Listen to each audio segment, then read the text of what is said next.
Hello everyone and welcome back to Killer Shrew Fans Killer Toy Reviews, and I hope you are all ready for something completely new and different today. Today we will be taking a look at my first REBOR figure on the channel. It is none other than this. The REBOR Warpig Mountain variant. Of course, this is meant to be the Ankylosaurus, and I gotta say, right off the bat, I absolutely love the style of the REBOR boxes. It's got this great feel to it. I love the diagram of the skeleton on the front. You got the name, 1/35th scale, Ankylosaurus magniventris, and then of course the REBOR logo down in the bottom left corner. The back of the box features a sort of catalog of all the other dinosaurs that REBOR has done. In the top left corner, you've got the Y-Rex, you've got the T-Rex, you've got the Wind Hunter, you've got the Dimorphodons, you've got the Ceratosaurus, Deinonychus, Coelophysis, Compsognathus. I'm sorry, Compsognathus.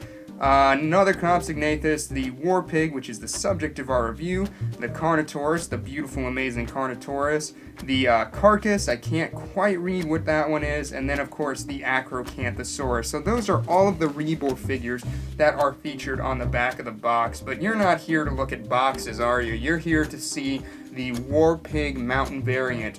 Now, I gotta say, this is a very compact little box, and I'm not really sure the size of what I can expect of this thing to be. I've seen a lot of people saying it's quite large, but the box indicates something else. So, if we slide this out here, it's very tightly packed.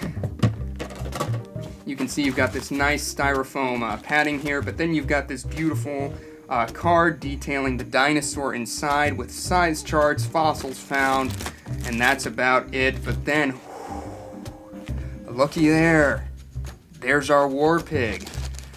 And as you can see, he comes disassembled in plastic bags. So there is our top part there. The tail, which has a connective piece, and as you can see, it's got holes in it to let air out, so it is a bendable tail as well. And that just slides right in, and there is our completed Warpig. And yeah, he is pretty big. That box was very misleading. This thing is just a porker, very fittingly named with all of the armored bits, and then the just the very pig-like nature of it, I guess. But I am so excited to take a closer look at my first REBOR figure, so we're just gonna jump right in, starting off at the head as we usually do. So, starting off with the head of this Ankylosaurus, I absolutely love the sheer amount of detail that is featured in the sculpt here. The individually sculpted scales of varying sizes, the textured horns and beak, it's all just so gorgeous. The eye is seated nice and deep into the head there and done in a lovely striking golden color with a black pupil and rimmed with black eyelids. I will say this is the part of the head that I really do not care for. The black coloration around the eye really gives this thing an unnatural look. Black is just such an unnatural color to see on any organism, pure black. And it's applied here to give this thing this almost skeletal look, which is very unfortunate and takes away from the look of the rest of the head. But moving down the body, again, the detailing on this thing, absolutely insane. The scaling, the armored plates, the texture and striations going on across the knobs of bone, all of it is just absolutely gorgeous. And there's not a speck of space left unattended to. The scaling, all of it continues all the way down to the tip of the club tail, where we are treated with some lovely grained texturing going on the business end of this dinosaur. Going back up the opposite side, it's really the same story. You can see the ridges featuring the spikes and knobs and osteoderms, the scales of varying sizes and shapes, the striations in the armored scoots and ridges. All of it is just done so incredibly well on this model. It is just absolutely gorgeous, and it demands your attention. It really stands out on the shelf. And then we come back up to that head. The legs on this thing are sculpted in a sort of squatting, walking position, with the right leg pooched back with the right arm kind of at a bent angle. The toes are splayed out as they take the weight of this thing, and the stretching skin pulling away from the midsection is a lovely detail. The left legs and arms are in the sort of walking forward position, or excuse me, the left leg is coming forward as the left arm braces back, and they are just absolutely gorgeous. The scaling and texturing on the underbelly, straddling the musculature in the pectoral region, is absolutely gorgeous. The wrinkles and folds of skin down here have also been addressed, and as you can see, the more uniform style square rectangular scaling continues all the way down to the tip of the tail on the underbelly. Moving down the midsection from a more dorsal view, I just want to give you guys a good look at the shape of this thing. Having a look at all of the scales that adorn the round midsection and just how wide this thing looks and intimidating from the front. It looks absolutely awesome. Now about that sort of bendable tail, as you can see with that option, you can get all sorts of posability from simply the bending up and down of the tail. You can give this thing a more neutral look, or you can give it a defensive or offensive look.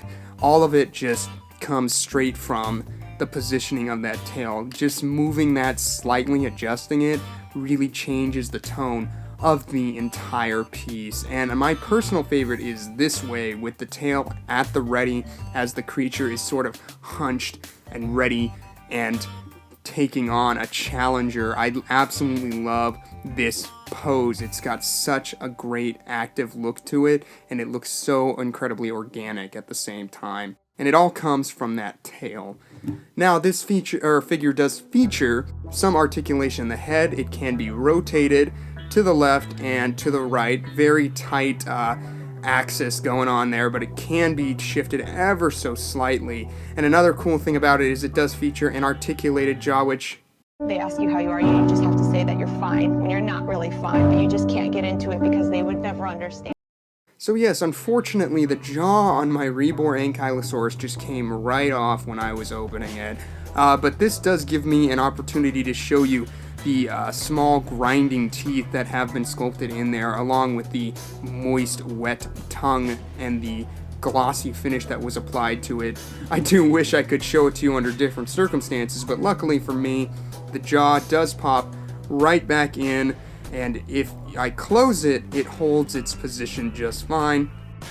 It can still be opened to a certain degree. I just can't open it too far or else it will fall back out, but that's okay because, you know, I actually prefer this thing with its mouth closed. I don't know, but the look of the closed mouth I feel is a lot more appealing than this slightly opened, roaring mouth.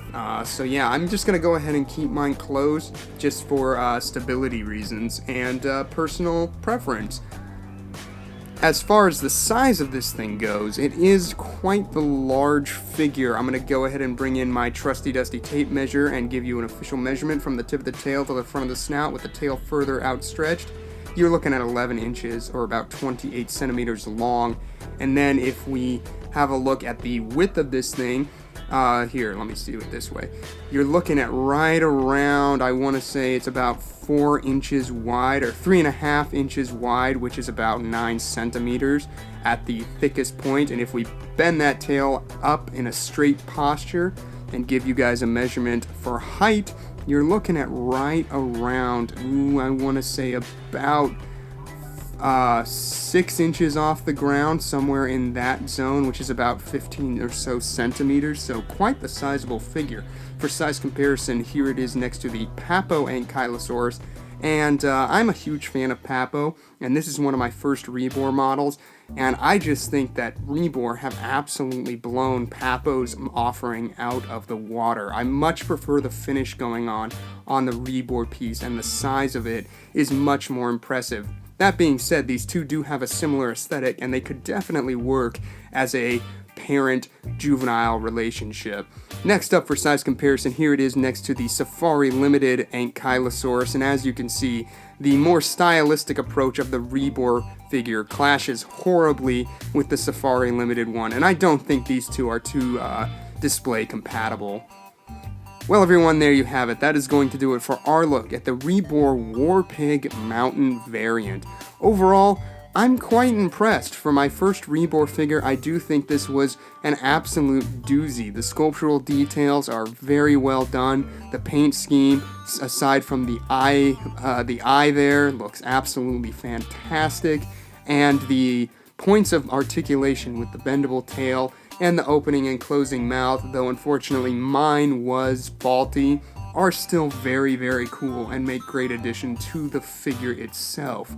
For a final rating, I think I'm going to go ahead and give this thing a 7.5 out of 10. I absolutely love it. Hard to say if it would be my favorite of the three, as this was the one that I got. The plain version and the woodland version, you know, those ones look cool, but I can't say for sure which one I prefer. So that's why I would love it if you guys who own those ones would sound off in the comments below about which one you prefer. The mountain variant, the woodland, or the plain variant, and which REBOR figure is your favorite, and which one should I get next? Let me know all of your thoughts down in the comment section below. If you enjoyed our review today, don't be afraid to let us know by hitting that like button, and don't forget to subscribe on your way out for more killer toy reviews. Alright, that's gonna do it for us today. Killer Shrew Fan out.